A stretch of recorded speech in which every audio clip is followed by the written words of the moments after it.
اب یہ عید آئے گی نا، ٹکا پارٹیاں ہوں گی جگہ جگہ، اور لوگ سوال پوچھنے لگے ابھی سے، کہتے ہیں قربانی کا کتنا گوشت گھر رکھنا جائز ہے، قربانی کا کتنا گوشت گھر رکھنا جائز ہے؟ سارا ہی جی ہاں، اس لیے فریزر لے لے، فریج سے نہیں کام چلے گا، سارا ہی جہاز گھر رکھنا سارا ہی جائز ہے، رکھ لے۔ او خدا کے بندے، قربانی وہ بندہ دیتا ہے جو سارا سال ہی گوشت کھاتا ہے، صحیح کہہ رہا ہوں؟ قربانی صاحب نصاب، صاحب استطاعت بندہ دیتا ہے نا، تو وہ سارا سال ہی گوشت، تو سارا گھر میں رکھنا بھی جائز ہے، لیکن سارا دے دینا بھی، تو جو آ رہی ہے اس پہ کیوں توجہ کرتے ہو؟ جو دوسرا جائز ہے اس پہ کیوں نہیں عمل کرتے؟ سارا تقسیم کر دیں، بات ختم ہوئی۔ یقین کریں، محرم میں جا کے دوست ٹیلی فون کر کے سوال پوچھتے ہیں، کہتے ہیں صاحب سنا ہے قربانی کا گوشت محرم میں کھانا جائز نہیں۔ میں کہ نہیں، ربیع الاول چ بھی جائز جی، رجب رمضان تک کھاؤ، کوئی بندہ نہیں منع کرتا، اس لیے کہ کسی کو دینا تو پسند ہی نہیں، یا پھر اس میں سے جو خاص خاص چیزیں ہیں وہ اپنی فریج میں، اور باقی جو ہے وہ دوسروں کے لیے۔ یہ کیا طریقہ ہے؟ تو اپنی جو پیاری چیز ہے نا، یہ چھوڑ دیں۔ زندگی میں سارا کچھ سنبھال کے رکھنا، جو آپ چیزیں سنبھال کے رکھتے ہیں ان کو تو زنگ لگ جاتا ہے، جو چیزیں سنبھال کے رکھتے ہو تو باسی ہو جاتی ہیں۔ اللہ کے راستے میں دو، کنویں سے پانی نکل جائے تو نیچے سے تازہ آ جاتا ہے، اور اگر کوئی پانی نکلے نہ تو جو کھڑا ہوتا ہے اس میں زنگ آ جاتا ہے، وہ باسی ہو جاتا ہے۔ اس لیے خوبصورت جانور لیں جن کو اللہ نے توفیق دی، اور اچھے طریقے سے اس کی خدمت کریں جو چند دن رہ گئے، پھر خوبصورت انداز میں۔ ہمارے کسانیوں کو بڑی جلدی ہوتی ہے، جانور میں ابھی جان موجود ہوتی ہے تو وہ کھلڑی اتارنے بھی شروع کر دیتے، اس کو سلیقے سے ذبح کریں۔ اور یہ ختم والی چیز بڑی برکت والی ہوتی ہے، تو یہ تو اللہ کے نام پہ ہے، تو اس کی ایک ایک بوٹی کی حفاظت کریں اور اچھے طریقے سے اس کو پہنچائیں۔ تو اپنے ہاں یہ ذوق، اللہ کے راستے میں خیرات کرنے کا شوق، وہ خاص توانائی، وہ خاص اور پیاری چیز۔ ہم لوگ کیا کرتے ہیں، ایک جانور لینا ہے، بس ٹھیک ہے جی، مناسب مل گیا تھا، ذبح کر دیا۔ آپ اس کیفیت کو تو سمجھیں کہ یہ تحفہ کسی معمولی آدمی کو نہیں دینا، یہ رب کریم کی بارگاہ میں پیش کرنا۔ آپ ناراض نہ ہو تو ہم تو معاذ اللہ قربانی کے موقع پر بھی جوے کا انتظار کرتے ہیں۔ آخری دن دیکھوں گا جوا چڑھ گیا، دب گیا، اگر تو جانور بڑا نیچے گر گیا تو موج بن گئی، مثلاً کیا ہو جائے گا؟ 20,000 سستا ہو جائے گا کیا؟ تو آپ کا یہ نفع نہیں کہ اللہ کی رضا کے لیے 20,000 اور زیادہ لگ جائے اللہ کے راستے میں۔ وہ جو سٹیٹس تھا نا رب کی رضا کے لیے دینے کا، اپنی پیاری چیز مما تحبون، اور اس کے تحت ہمارے مفسرین نے لکھا اس سے مراد صرف مال دینا نہیں، کہ کوئی بندہ سمجھے صرف مال دوں گا تو نیکی تک پہنچ جاؤں گا۔ وہ کہتے ہیں اگر تجھے برادری پیاری ہے تو برادری قربان کر مصطفیٰ کے نام پر، اگر تجھے عہدہ پیارا ہے تو اپنا عہدہ قربان کر نبی پاک کے نام پر، اگر تجھے علاقہ پیارا ہے تو ہجرت کر رسول اللہ کے نام پر، اور اگر تجھے اپنی ذات پیاری ہے، اگر تجھے اپنا آپ پیارا ہے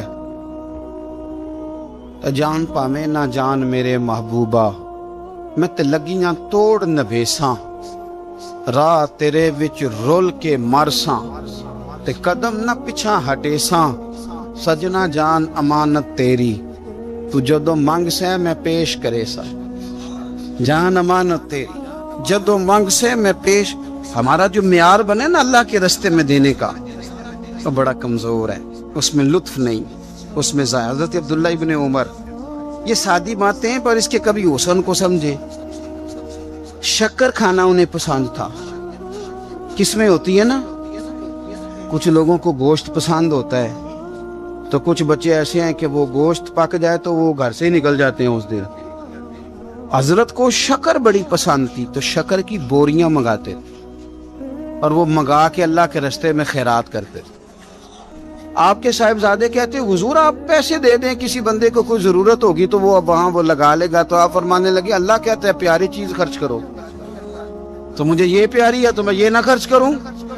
جو چیز آپ کی محبوب ہے، جو آپ کو جان سے عزیز ہے، جس سے آپ کو دلچسپی ہے، وہ جب آپ اللہ کے راستے میں دیتے ہیں تو پھر آپ یؤمنون بالغیب کی ایک بڑی خوبصورت تفسیر بن جاتے کہ آپ نے تحفہ سجا کے، سوار کے، نکھار کے، خوشبو لگا کے، اچھی پیکنگ میں آپ نے اپنے مالک کے حضور پیش کیا. لیکن اگر آپ کہیں کہ اوہو خرچے بڑے زیادہ تھے، پہلے ہی حالات پہلے ہی بڑے خراب تھے، اب قربانی بھی سر پہ آ گئی ہے، معاذ اللہ، تو آپ نے نا وہ مزہ خراب کر دیا، وہ ذائقہ نہیں ٹھیک رہا. وہ تو سودا ہی بڑا قیمتی ہے. وہ کہتا تو ایک دیتا جا 70 لیتا جا، اور نفع ہی نفع، نقصان والا کھاتا ہی کوئی نہیں. تو قربانی کا ماحول سمجھے، مزاج سمجھے، پیاری چیز، وہ کو 10 دن آپ کے پاس رہے، اس سے آپ کو دلچسپی ہو جائے، کبھی آپ اسے دیکھنے جائیں، کبھی گھاس ڈالنے جائیں، کبھی اس کی پشت پہ ہاتھ پھیریں. یار نبی پاک کا قربانی کے ساتھ جو ذوق ہے اس کو ملاحظہ تو کریں. کبھی نہیں کہا سیدہ فاطمہ سے کہ اپنے کمرے سے باہر آ، کبھی نہیں کہا، کبھی نہیں کہا حضور نے. اور پھر میں غریبوں سے بھی کہتا ہوں کہ نبی پاک پر کبھی زکوٰۃ فرض نہیں ہوئی، اتنا مال ہی نہیں تھا کہ زکوٰۃ فرض ہو، کبھی زکوٰۃ فرض نہیں ہوئی. لیکن قربانی حضور ایک نہیں دیتے تھے، 2 دیتے تھے. اور ایک اونٹ میں 7 حصے ہوتے ہیں، 7. لیکن جب حضور حج کرنے گئے تھے تو میرے نبی پاک نے 63 اونٹ ذبح فرمائے. ذرا 7 سے ذرا دیکھے تو دیکھو کتنے بنتے ہیں. ہم سارا سال امیر ہوتے ہیں، عین قربانی کے دنوں میں غریب ہو جاتے. موٹر سائیکل چھوٹی عید کے بعد لی تھی، اس کے لیے پیسے تھے، لیکن قربانی کی جانور کی باری آئی تو ہاتھ تانگ ہو گیا. پتہ نہیں وہ کیسے تانگ ہو گیا، اللہ ہی بہتر جانتا ہے. اپنے ماحول کے اندر وہ خاص ایک خوشبو پیدا کریں جو رضا الہی کا. حضور نے کبھی نہیں سیدہ پاک سے فرمایا کہ باہر آؤ، لیکن حسنین کریمین فرماتے ہیں کہ حضور نے قربانی کا جانور خریدا، پھر سیدہ فاطمہ الزہرا رضی اللہ تعالی عنہا کے صحن میں حضور لائے. صحن میں نبی پاک سے زیادہ نازک مزاج بندہ کوئی نہیں کائنات میں آئے گا. حضور کے وجود اطہر پر مکھی نہیں بیٹھتی تھی، پسینہ آتا تھا تو خوشبو آتی تھی، لیکن حضور قربانی کا جانور دست مبارک سے ذبح فرماتے اور کہا فاطمہ ادھر آ بیٹے. سیدہ کمرے سے باہر آئیں تو فرمایا یہاں کھڑی ہو، میں تیرے سامنے تیری قربانی کا جانور ذبح کرنے لگا. آپ ذرا اس بات کو دیکھیں، مسند امام احمد بن حنبل میں حضور نے فرمایا جانور سونا بھی ہونا چاہیے اور اس کی قیمت بھی زیادہ ہونی چاہیے، با اعتبار قیمت بھی زیادہ ہو، مہنگا خرید کے لائے ہوں آپ. کیوں؟ اس لیے کہ دینا اس رب کی بارگاہ میں ہے جو بڑی شانوں والا ہے. تو ہم نا آہستہ آہستہ ان چیزوں سے پیچھے ہٹتے جا رہے ہیں جو چیزیں ہمیں اللہ کے قریب کرتی ہیں. ہو جاتا ہے کچھ چیزوں سے پیار ہونا چاہیے، لیکن جب اس چیز سے بڑھ کر رب سے پیار ہو، اس کے محبوب سے پیار ہو، تو پھر وہ چیزیں کوئی اہمیت نہیں رکھتی. حضرت حارثہ بن نعمان رضی اللہ تعالیٰ عنہ کہتے ہیں میں نے چھوٹی سی ایک گھوڑی لے کے پالی، پیار بھی بڑا ہو گیا، وہ بڑی بھی ہو گئی، خوبصورت بھی بڑی تھی، اور کبھی کبھی میرے بچے مذاق بھی کرتے، کہتے ابا سچ بتا ہم سے زیادہ پیار ہے کہ اس گھوڑی سے زیادہ پیار ہے؟ کیونکہ گھر آتے ہی آپ پوچھتے ہیں چارہ ڈالا ہے کہ نہیں، پانی پلایا ہے کہ نہیں، تو پیار اس سے زیادہ کہ ہم سے. تو حضرت حارثہ بن نعمان فرماتے تم نے جتنی باتیں کرنی ہے کرو، اور مجھے پیار ہے تو میں کیا کر سکتا ہوں. بڑی خدمت کرتے، پیار کرتے. آیت نازل ہو گئی لن تنالوا البر حتی تنفقوا مما تحبون. غریب آدمی، ماڑا بندہ، گھوڑی کی لگام پکڑی اور مدینے والے رسول کی بارگاہ میں پہنچ گئی. یا رسول اللہ میری قبول کر لیں. آپ یقین کریں حالات خراب ہوتے ہیں تو لوگ سب سے پہلے وہ والا 100 بند کرتے ہیں جو مسجد جاتا تھا. سب سے پہلے لوگوں نے وہ رستے کاٹے، وہ کنیکشن کاٹے جو اللہ کے رستے میں جاتے. کیا کرتے ہو صاحب، یہ تو اصل ہے، باقی تو ساری فروعات ہیں، باقی تو ساری شاخیں ہیں. تو آپ نے جاڑی کاٹ دی جہاں سے آ رہا تھا. اپنی ساری ضروریات لوگ پوری کریں گے اور 1.5 لاکھ تنخواہ میں سے پورا 2000 مسجد دے کے کہیں گے دیا تو ہے 2000. لیتے وقت کبھی نہیں حساب کریں گے کہ اللہ سے لیا کتنا ہے، دیتے وقت گنیں گے، شمار کریں گے.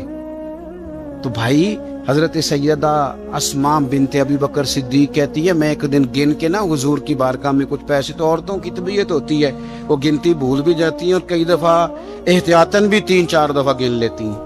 کہتی میں نے 2-3 دفعہ پیسے گن کے حضور کو دیے تو سرکار مسکرائے، فرمانے لگے اسماء رب کے رستے میں گن گن کے نہ دیا کر. یہ بخاری ہے. گن گن کے نہ دے. یا رسول اللہ کیا کروں؟ فرمایا تو اس کے راستے میں بے حساب دے، وہ بھی تجھے بے حساب ہی عطا فرمائے. زاہدوں نے یہ عجب کام کیا. عجب ہے کہ تسبیح کے دانوں سے جو کام لیا، چاہیے تھا کہ بے شمار پکارتے تجھ کو. یہ بھی کوئی بات ہے کہ گن گن کے تیرا نام لیا؟ یہ بھی کوئی بات ہے گن گن کے تیرا نام لیا؟ میرے عزیز سمجھ لیں اچھے طریقے سے. حضرت حارثہ بن نعمان گھوڑی لے کے آ گئے. یا رسول اللہ قبول کر لیں.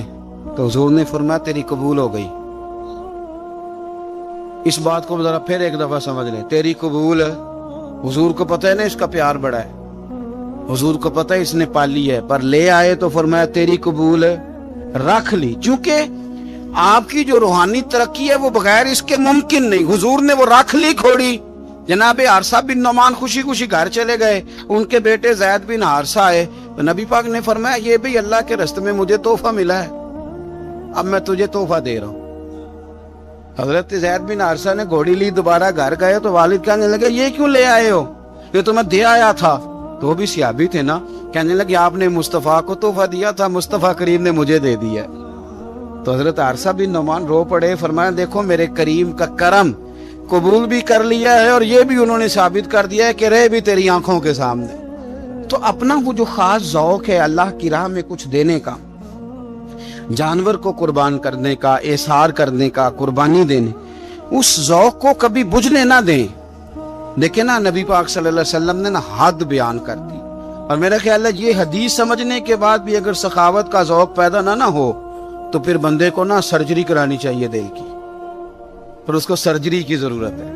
نبی پاک صلی اللہ علیہ وسلم نے فرمایا اللہ کے راستے میں خیرات کر کے جہنم سے بچ جاؤ.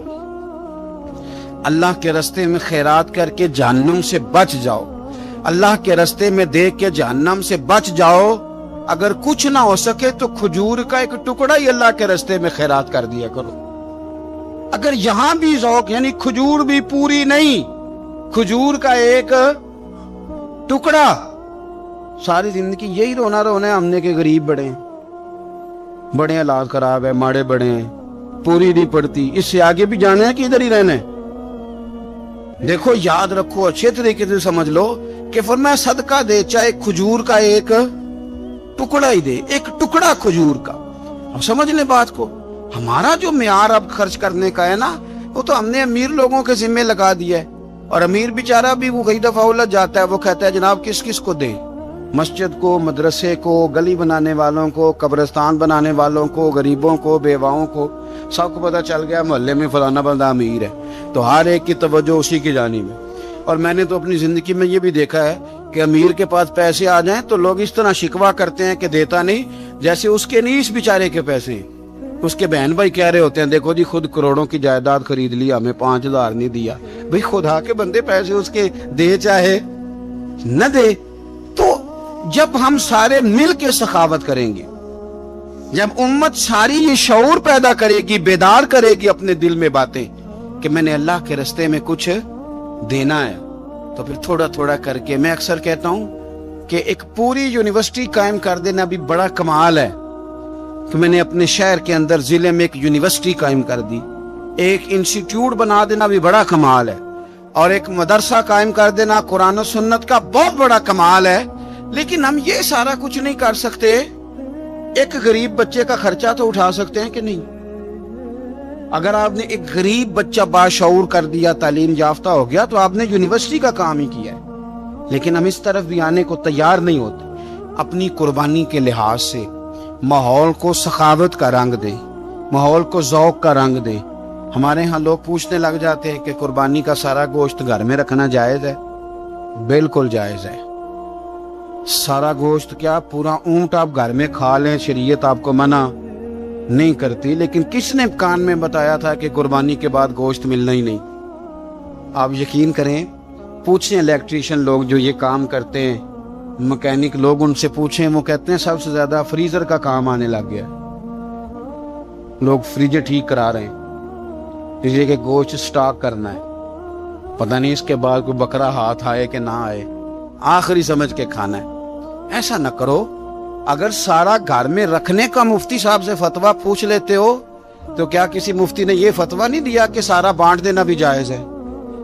یہ بھی فتویٰ پوچھو کسی سے، قربانی ساری رکھنی بھی جائز ہے اور ساری بانٹ دینی بھی، ایک لقمہ بھی نہ کھائیں، ساری بانٹ دیں، آپ بانٹتے رہیں، رب کریم آپ کو اور دینے کا ارادہ فرماتا رہے گا۔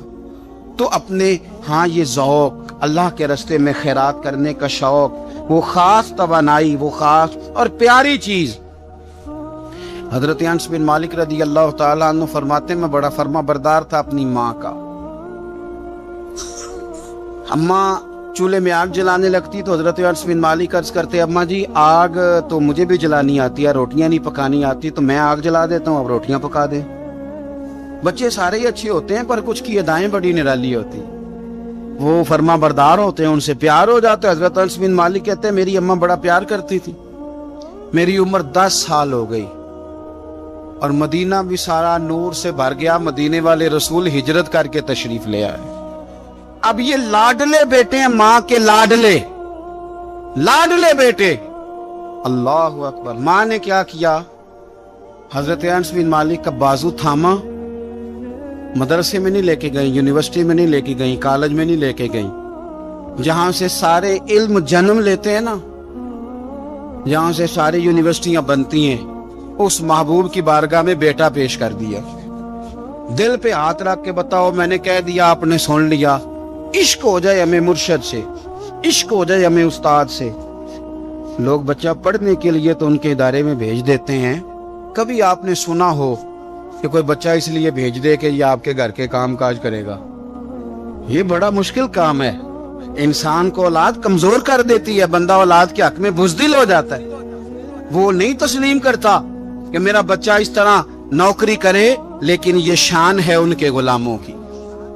حضرت انس بن مالک کا بازو تھام کے ماں نے کہا، اور ماں نے کہا مستقبل کی کوئی فکر نہیں، لا کے حضور کی بارگاہ میں پیش کیا۔ عرض کرنے لگی، یا رسول اللہ صلی اللہ علیہ وسلم، انس نہ آپ کے گھر کے کام کاج کیا کرے گا۔ یہ جو مزاج ہے نا خدمت کا، یہ ذوق، یہ رنگ، ہم لوگ جو ہوتے ہیں نا، ہم اور سٹیٹس میں زندگی گزارنا چاہتے ہیں، لیکن فقر کا، طریقت کا سٹیٹس اور ہوتا ہے۔ وہ کیا کسی شاعر نے 2 جملوں میں بات ختم کر دی، اسے کیا تیریاں ویکھ کے ادامہ میں مرید ہو گئی۔ وہ بعض ادائیں ایسی ہوتی ہیں کہ جن پہ خود بخود پیار آتا ہے، پیار چھلکتا ہے، پیار خود بخود جو ہے وہ اوت کر کے نکلتا ہے۔ تو عزیز یاد رکھ لیں، حضرت انس بن مالک کہتے ہیں میری اماں مجھے چھوڑ گئی، کہنے لگی سونیا مما تحبون، پتر مجھے پیارا ہے، چونکہ پیارا ہے تو اب یہ سیدہ فاطمہ کے گھر میں کام کاج کرے گا، چونکہ پیارا ہے تو سیدہ عائشہ صدیقہ کو سودا سلف لا کے دے گا، چونکہ پیارا ہے تو حسنین کریمین کی نوکری کرے گا، حضرت حفصہ اور میمونہ کے گھر کا کام کرے گا۔ انس بن مالک کہتے ہیں میں نے کوئی تعلیم نہیں پڑھی، میں نے کہیں بیٹھ کے کچھ نہیں سیکھا، لیکن آپ کتابیں کھول کے دیکھ لیں، ایک بہت بڑی تعداد ہے حدیثوں کی جو حضرت انس بن مالک نے روایت کی ہے۔ وہ کہتے ہیں میں تو کھیلتے کھالتے ہی مصطفیٰ کی باتیں سنتا رہا اور رب نے مجھے عالم بنا دیا، عالم۔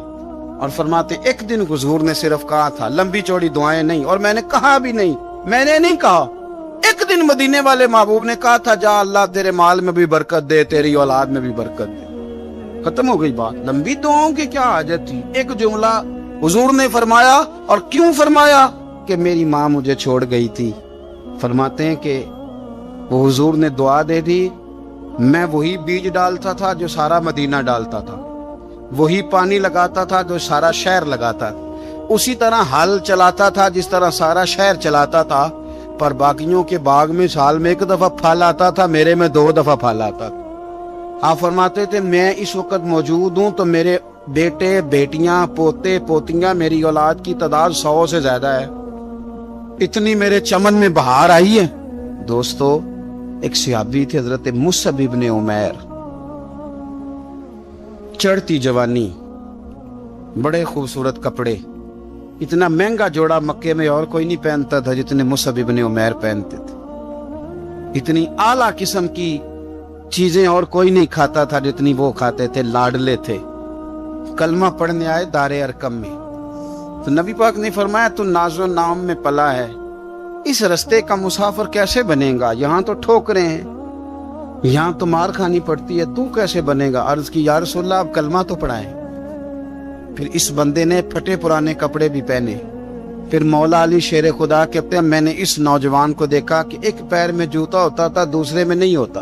او جین جان دا کچھ وسا نہیں ہو، اے جان یار نو دے تے شاد ہو جا، اس سے دل دے ہین فساد سارے، دل دلبر نو دے تے آزاد ہو جا، جیو رکھے آباد تے رو وس دا، تے جدوں کرے برباد برباد ہو جا۔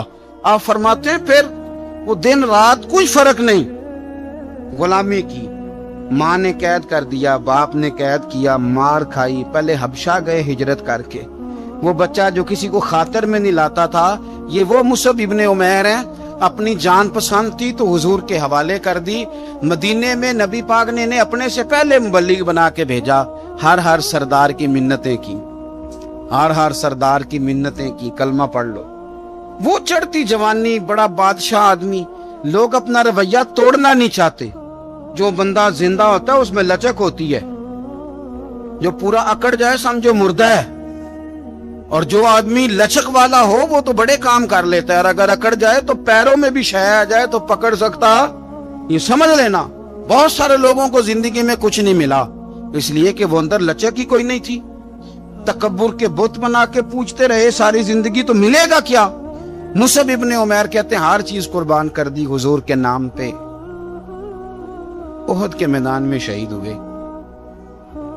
اس نے ہر مہینے نیا جوڑا پہنا، اعلیٰ کھانے کھائے۔ اس بندے کو جب کفن دیا جا رہا تھا تو کپڑا پورا نہیں تھا، سر ڈھانپتے تھے تو پیر ننگے، پیر ڈھانپتے تھے تو سر ننگا، تینوں لب دیں آپ گواچے، پورے وجود کے لیے کپڑا موجود نہیں تھا۔ حضور نے فرمایا سر ڈھانپ دو اور پیروں پہ گھاس ڈال دو۔ بات بیت گئی، وہ جب انہوں نے کلمہ پڑھا تھا اس کو 20 سال ہو گئے، وہ مکے میں دار ارقم میں کلمہ پڑھا تو یہاں ان کی لاش مبارک پر کھڑے ہو کے میرے نبی پاک نے ساری تاریخ دہرائی۔ فرمایا یہ وہ نوجوان تھا جو ناز و نام نے پلا تھا، نے بڑے اعلیٰ کھانے کھائے، اعلیٰ کپڑے پہنے، کہ آج جس کا حال یہ ہے کہ اس کے بدن پر کپڑا موجود نہیں۔ فرمایا اس طرح کرو، ذرا ساری تاریخ حضور نے بیان کی، لوگوں کو بتلایا، جو نئے آنے والے تھے ان کو بتایا۔ فرمایا اب ذرا ان کو پیروں پہ گھاس ڈال کے قبر میں ڈالو، اور فرمایا ذرا ان کو بھیجو تو صحیح، انشاءاللہ میرا رب جب ان سے ملے گا تو بڑا راضی ہو کے ملے گا، اللہ راضی ہو کے ان سے ملے گا۔ زندگی میں سارا کچھ سنبھال کے رکھنا، جو آپ چیزیں سنبھال کے رکھتے ہیں ان کو تو زنگ لگ جاتا ہے، جو چیزیں سنبھال کے رکھتے ہو تو باسی ہو جاتی۔ اللہ کے راستے میں دو کنویں سے پانی نکل جائے تو نیچے سے تازہ آ جاتا ہے، اور اگر کوئی پانی نکلے نہ تو جو کھڑا ہوتا ہے اس میں زنگ آ جاتا ہے، وہ باسی ہو جاتا ہے۔ اس لیے خوبصورت جانور لیں جن کو اللہ نے توفیق دی، اور اچھے طریقے سے اس کی خدمت کریں جو چند دن رہ گئے۔ پھر خوبصورت انداز میں، ہمارے کسانیوں کو بڑی جلدی ہوتی ہے، جانور میں ابھی جان موجود ہوتی ہے تو وہ کھلڑی اتارنے بھی شروع کر دیتے ہیں، اس کو سلیقے سے ذبح کریں۔ اور یہ ختم والی چیز بڑی برکت والی ہوتی ہے تو یہ تو اللہ کے نام پہ ہے، تو اس کی ایک ایک بوٹی کی حفاظت کریں اور اچھے طریقے سے اس کو پہنچائیں۔ کوئی بے قدری کا مظاہرہ، کچھ مالدار جو بڑی قربانیاں دیتے ہیں وہ قدر نہیں کرتے، ایک ایک کاش کی ایک ایک ٹکڑے کی قدر کرے، اس لیے کہ یہ رب کے نام کا جانور ہے، اور کوشش کریں۔ اصل میں نا امیروں کے یار بھی امیر ہوتے ہیں، صحیح کہہ رہا ہوں، تو پوچھتے ہیں تو نے قربانی کیا جی، تو نے کیا تو کہتے ہیں جی اس دفعہ سب نے کی ہے۔ تو تھوڑا سا نا اپنے یاروں سے نکل کے، اپنے قریبیوں سے نکل کے دیکھیں، بہت سارے ہیں جنہوں نے نہیں کی، تو وہاں گوشت تقسیم کرنا ہے۔ جنہوں نے قربانی نہیں کی ان کے ساتھ اپنا دل لگائیں، اس طرف توجہ کریں۔ حضرت ابراہیم نے ایک بچہ روتے ہوئے دیکھا تو آنکھوں میں آنسو آئے، کہنے لگے ربی حب لی من الصالحین، یا اللہ مجھے بھی نیک اولاد عطا کر دے۔ حضرت سارہ نے سن لیا، کہنے لگی ابراہیم شاید میرے بطن سے تو آپ کو نصیب نہیں، ہاجرہ سے نکاح کر لو۔ جناب ہاجرہ سے نکاح ہوا۔ اللہ تو بڑا بے نیاز ہے، رب کریم نے حضرت اسماعیل جیسا خوبصورت بیٹا عطا فرمایا۔ بیٹا کالا سیاہ بھی ہو تو سینے کی ٹھنڈک ہوتا ہے، پر یہ تو وہ بیٹا ہے جس کی پیشانی میں نور محمدی چمکتا ہے صلی اللہ علیہ وسلم۔ حضرت سیدنا اسماعیل علیہ اتنے خوبصورت، اب جس بیوی کے ہاں بیٹا تھا، بیٹھنا اٹھنا بھی زیادہ اس کے پاس، آنا جانا بھی اس کے پاس، توجہ ادھر ہو گئی۔ جناب سارا رشک کرنے لگی. ایک دن کہنے لگی اسے چھوڑا جنگل میں وادی غیر ذی زرع مکے کے پاس. بھائی ایک بیٹا عالم دین بنا لو. کہنے لگا روٹی کہاں سے کھائے گا؟ تیرے 5 بیٹے ہیں کو حافظ قرآن بنا, کہتے روٹی کہاں سے کھائے گا؟ وہ بچہ بھی کہتا ہے میں کہاں سے کھاؤں گا. حضرت ابراہیم علیہ السلام تو چند مہینے کا بچہ چھوڑا ہے, تو کہاں سے روٹی کھائی حضرت اسماعیل نے؟ کہاں سے کھائی ان کی اماں نے روٹی؟ بھوکے مر جاتے ہیں یہ سارے.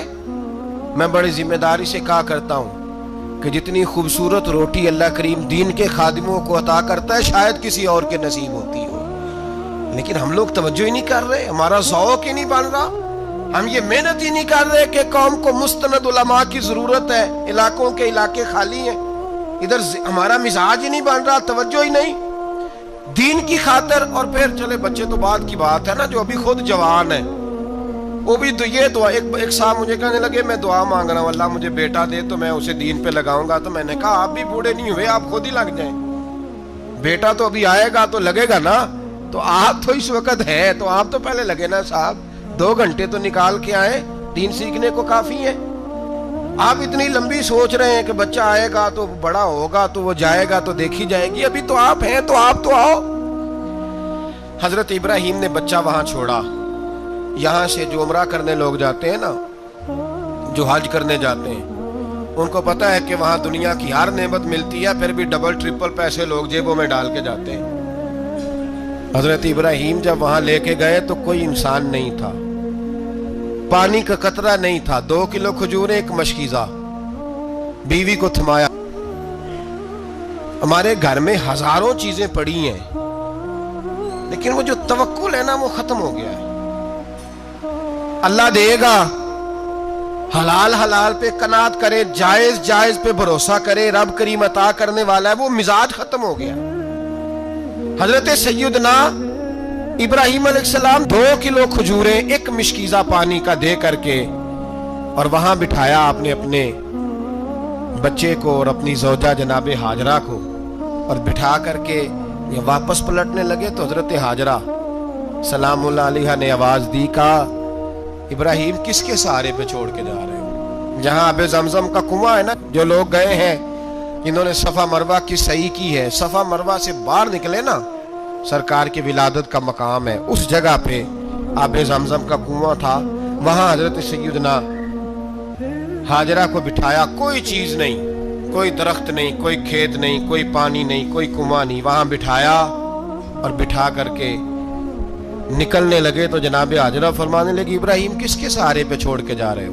کہنے لگی اللہ کے سہارے پہ. تو پاک باز بی بی نے ایک لفظ پوچھا, کہا ابراہیم یہ میرے رب کا حکم ہے, یہ میرے بس جن کا عقیدہ توحید مضبوط ہو ان کے لیے ایک جملہ کافی ہوتا ہے, یہ میرے اللہ کا حکم ہے.